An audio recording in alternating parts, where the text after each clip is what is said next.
Регулаторната комисија за енергетика вчера ја намали цената на струјата за малите и средни предпријатија за околу 20%, но со намалување на цените на производите граѓаните ќе почекаат. Според владиниот советник за енергетика Виктор Андонов, првите ефекти би требало да се почувствуваат во февруари. Вакви прашања и имаше и претходно во делот на намалувањето на цените на таргетираните сектори и колку што се сеќавам и таму беше потребно некој период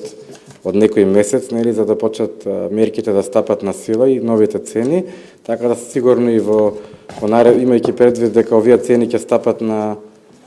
сила од 1 јануари и тие првите сметки ќе ги добијат во текот на февруари, така да ќе следиме